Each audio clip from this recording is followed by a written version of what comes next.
Good morning students.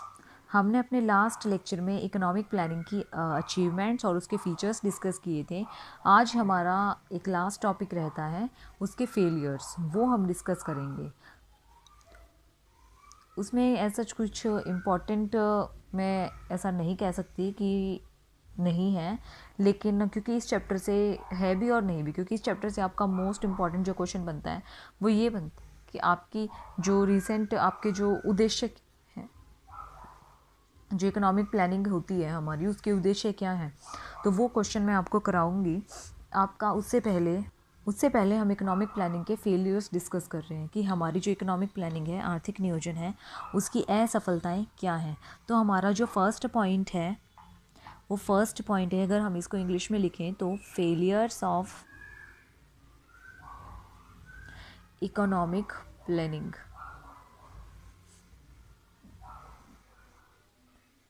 Economic planning के failures क्या है। फर्स्ट पॉइंट है हमारे पास, no substantial increase in standard of living, मतलब जीवन स्तर में बहुत कम वृद्धि।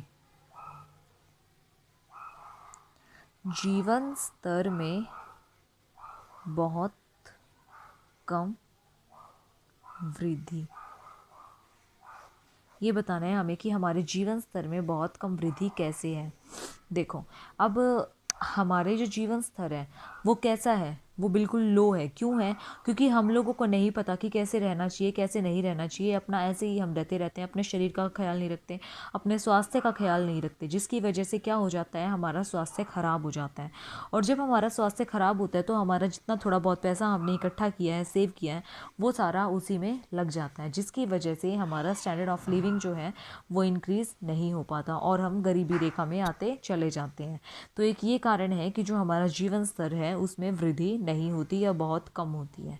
ठीक है स्टूडेंट्स, अगला पॉइंट है हमारा राइज इन प्राइजेस, मूल्यों में वृद्धि।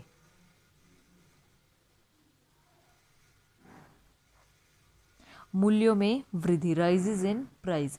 राइज इन प्राइस कब होता है? जब हमारे पास प्रोडक्शन कम होगा। जब हमारे पास प्रोडक्शन कम होता है किसी भी प्रोडक्ट का, तो हम क्या करते हैं, उसमें उसके प्राइजेस को काफ़ी हाई कर देते हैं। काफ़ी हाई कर देते हैं, क्यों करते हैं?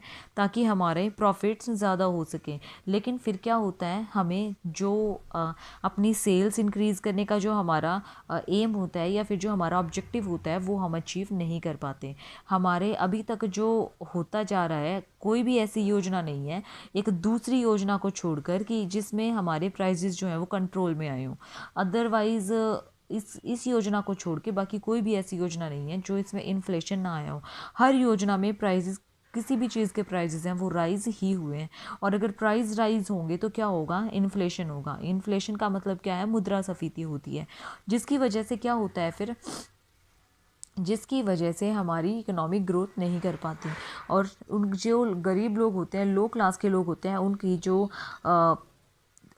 कमाई होती है वो सारी उसी में निकल जाती है, जिसकी वजह से वो उनकी जो प्राइजेस हैं और उनका स्टैंडर्ड ऑफ लिविंग जो है वो एज इट इज़ बना रहता है।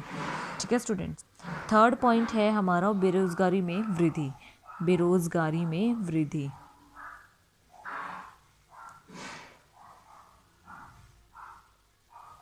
बेरोज़गारी में वृद्धि का मतलब क्या है कि हमारे जो देश में पंचवर्षीय योजनाओं के दौरान जो है ना, इस दौरान हमारी बेरोज़गारी बहुत ज़्यादा बढ़ी है। क्योंकि हमें ये बताया गया था कि पहले जो थे हमारे 53 लाख लोग बेरोज़गार थे, जो सबसे पहली पंचवर्षीय योजनाओं थी।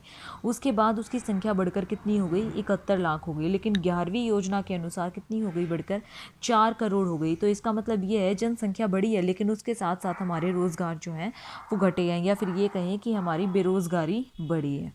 ठीक है स्टूडेंट्स, अगला पॉइंट है हमारा फोर्थ पॉइंट, उत्पादन में धीमा विकास।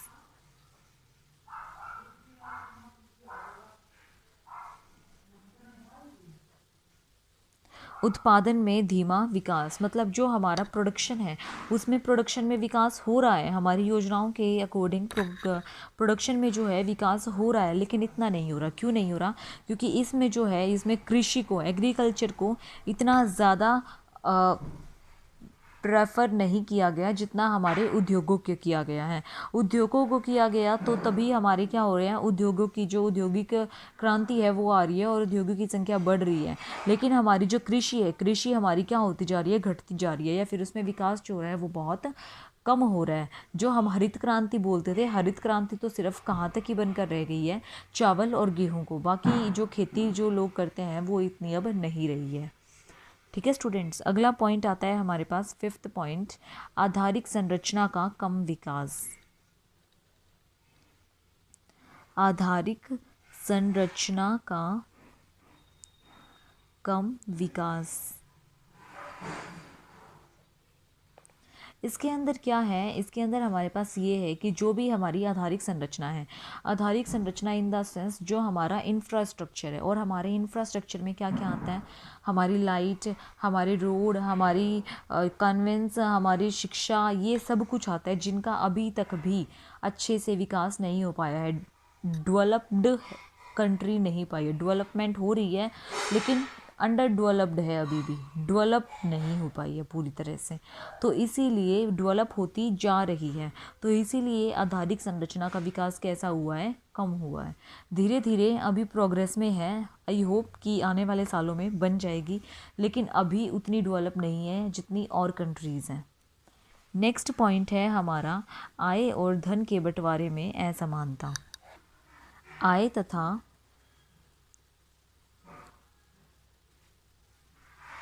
धन के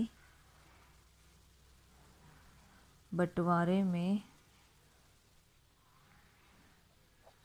असमानता, इसका मतलब क्या है कि जो हमारी इनकम है और जो हमारी वेल्थ है उसमें असमानता है। मतलब क्या है कि पंचवर्षीय योजनाओं के अनुसार जो रिसोर्सेज बांटे गए हैं वो रिसोर्सेज इक्वल नहीं बांटे गए हैं। अमीर लोगों को ज़्यादा दिए गए हैं, गरीबों को कम दिए गए हैं, जिससे अमीर और अमीर हो रहा है और गरीब और ज़्यादा गरीब होता जा रहा है।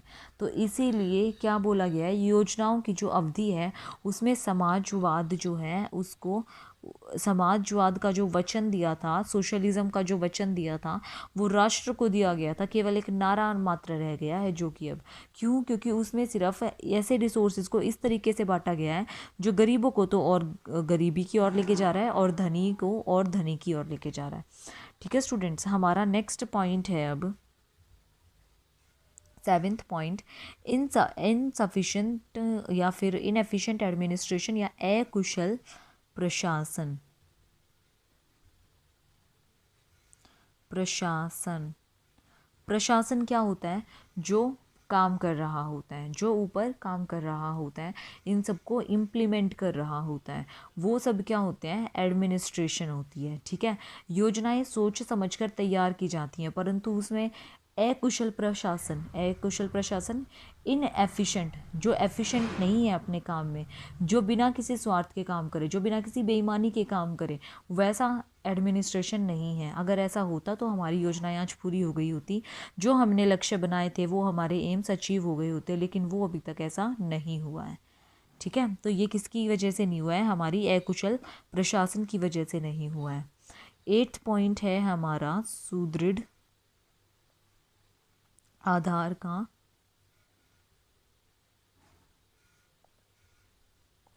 अभाव। सुदृढ़ आधार का अभाव का मतलब क्या है कि पंचवर्षीय योजनाओं के बाद भी आर्थिक आधार जो है वो सुदृढ़ नहीं हो पाया है।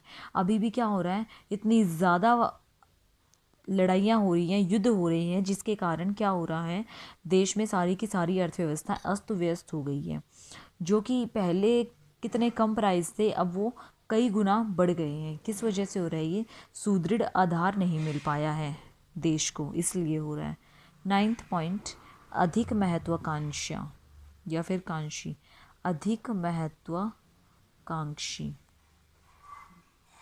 इसका मतलब क्या है कि हमारी जो भारतीय योजनाएं हैं, एक आलोचना यह भी की जाती है कि जो लक्ष्य हैं बहुत ज़्यादा महत्वाकांक्षी हैं।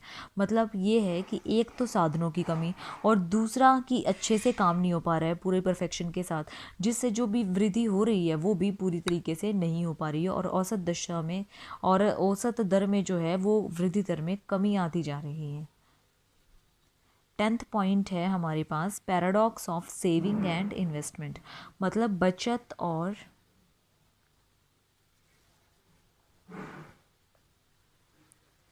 बचत तथा निवेश की वृद्धि का विरोधाभास।